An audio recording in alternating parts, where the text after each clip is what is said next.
प्रभु जी एक सवाल, क्योंकि क्या होता है ना, लोग अटैचमेंट से डरते हैं, मोह जिसे कहते हैं। सिर्फ अटैचमेंट रिलेशनशिप में ही नहीं, आजकल अटैचमेंट बहुत सारी चीज़ों में है। लोगों को क्या करना चाहिए कि जैसे आपने जैसा कहा कि एक दिन आपको रीबर्थ भी लेना है, और इसके अलावा ये सारी चीज़ें आप कृष्णा के साथ अटैच्ड होना चाहिए, सारी चीज़ें ठीक है, लेकिन क्या होता है कि इंसान जब अपने गृहस्थ जीवन में हो, गृहस्थ जीवन छोड़ दीजिए, जो अपने इस लाइफ में है, बहुत सारी चीज़ों से उसको अटैचमेंट है। अगर कोई किसी ने एक्सपेंसिव कोई चीज़ ली हुई है, उसको बोल दिया जाए कि दूसरे को दे दो, वो नहीं दे पाता। ये मोह ही है, जो रिश्तों में भी है, चीज़ों से भी है। मोह को कैसे ख़त्म करें? इसी देखिए, सबसे बड़ी बात ये समझना पड़ेगा। जब मैंने अभी आपको जो एग्जाम्पल दिया समय का, कि 5 साल एक चुटकी में निकल गए, तो 20 चुटकी में 100 साल निकल गए। तो आप किससे अटैचमेंट कर रहे हो, आसक्ति किससे कर रहे हो चीज़ से जो चली जाएगी? उसका मतलब आप बचपना कर रहे हो। बच्चा ही तो अटैच होता है टेम्पररी चीज़ों से। अक्लमंद व्यक्ति तो जानता है, ऐसे रेत का अगर घर बनाया है उसने, एक मॉडल बनाते हैं कई बार सी के किनारे, उन्हें पता है हाई टाइड आएगी, इसको लेकर चली जाएगी, तो वो रोता थोड़ी है, और ना वो अटैच होता है उससे, बोला अच्छी चीज़ बनाई मैंने, बस। अटैचमेंट कहाँ होती है? तो ये नॉलेज अगर शुरू से मिल जाए तो कमाल है। तो क्या होगा? अटैच्ड होगा ही नहीं। और आपने जैसे कहा, जरूरी नहीं है किसी व्यक्ति से अटैच्ड हो। आजकल घरों से अटैच हो जाते हैं, गाड़ी से अटैच हो जाते हैं, पैसे से, तो पोजीशन से अटैच हो जाते हैं, पैसे से अटैच हो जाते हैं बुरी तरह। तो बेसिक फैक्ट ये है, ये हर चीज़, क्योंकि अंदर से जानते हैं कि ये सारी चीज़ें टेम्पररी हैं, इसलिए कभी भी वो शांत नहीं हो पाते, उनको पीस नहीं होती लाइफ के अंदर, कभी भी नहीं होती। They are never peaceful. They may look और act peaceful, sorry, in the subconscious mind तो पता ही है कि ये कोई चीज़ रुकने वाली नहीं है। तभी उल्टी सीधी हरकतें करते हैं कि ये याद ना आ जाए वापस कि सब चीज़ टेम्पररी।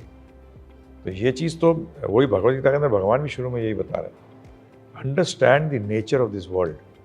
जहाँ रह रहे हो जगह का पता तो होना चाहिए। आज आप पता लगा जहाँ रहते हो उसी की जगह के बारे में कुछ मालूम नहीं।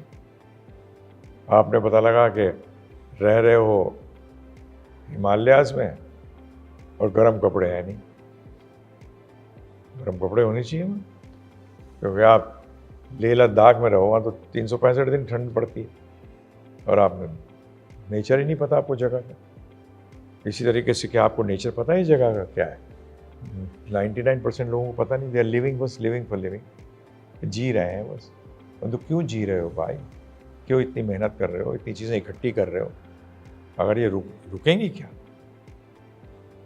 हम तो देखते थे, हम तो 16-17 साल की उम्र देखते थे, अरे जिस दिन शरीर त्यागेंगे, अगर चीज़ें ही बना ली इतनी सारी, ये तो चली जाएंगी।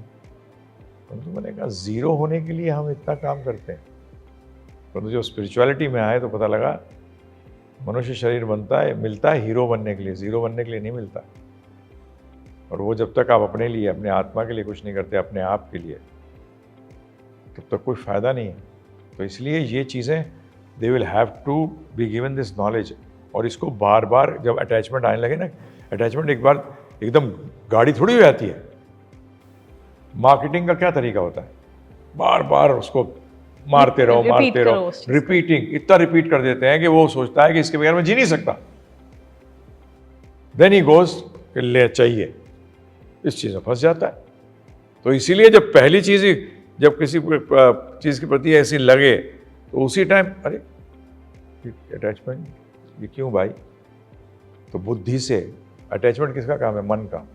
और मन तो चंचल है, कभी किसी चीज़ में, कभी किसी चीज़ में, कभी कहीं भागता रहेगा वो तो। परंतु बुद्धि जो है वो डिटर्मिनेशन देती है।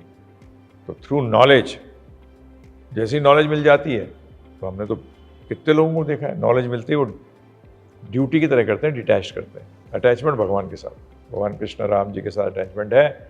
बाकी क्योंकि वो थे, हैं और रहेंगे, हम भी थे, हैं और रहेंगे। This is the basics have to be clear. Attachment नहीं तो क्यों घटेगी? और दूसरी बात है, लक्ष्य क्या है जीवन का, पर्पस क्या है जीवन का? जब वही नहीं पता, पर्पस है हमारा संबंध जो हम सृष्टिकर्ता के साथ जो भूल गए हैं, उसको वापस रिवाइव करना। इसलिए हमें स्पेशल शरीर मिला है। शरीर तो कुत्ते का भी होता है, जानवरों का भी होता है, परंतु उस शरीर के अंदर वो ये हायर नॉलेज नहीं ले पाते, ये डीपर नॉलेज कह लो इसको, टू अंडरस्टैंड योर सेल्फ। तो इसलिए बहुत बहुत ही आवश्यक है। और ये नॉलेज लेते ही आप खुद महसूस कर सकते हो कि एक डिटैचमेंट आती है। हमने भी तो इससे शुरू ही किया ना 26 साल की उम्र के अंदर, 16-17 साल की उम्र सोचते थे। तो अध्यात्म में शुरुआत जब करी तो ऑटोमेटिकली देखा कि नॉलेज से क्या हुआ कि हम टेम्पररी चीज़ से अटैचमेंट जो थी वो नहीं रही। तो इसीलिए अगर मोह को खत्म करना है तो आपको स्पिरिचुअलिटी की तरफ बढ़ना और कोई तरीका ही नहीं है। आप ये मटेरियल वर्ल्ड में क्या बोलते हैं, one life time enjoy it, है ना जी। तो उसमें नैतिकता कहाँ से आई, उसमें मॉरल्स कैसे आए? फिर तो सारा समाज खत्म हो जाएगा। फिर तो आपका शोषण करेंगे, जो ज़्यादा स्ट्रांग है, पैसा है, पावर है, वो आपका शोषण करेंगे। तो इसमें गलत क्या है? फिर आप क्यों रोते हो, चिल्लाते हो? अगर आपके प्रिंसिपल ही one life time enjoy it है, he is trying to enjoy, you try to enjoy. तू नहीं कर पा रहा, तेरे को पैसे कम है, वो स्मार्ट है, वो तेरे पैसे ले गया। आज ठेके में क्या होता है शराब के? गरीब शराब पीते हैं और जो ठेके वाला है वो अमीर होता है, ये गरीब होता जाता है। और गाली फिर देते हैं उसको, अमीर को। क्यों दे रहे हो गाली? तो तुम खुद ही गाली खा रहे हो। तो इसी तरीके से समझना पड़ेगा इस बात को।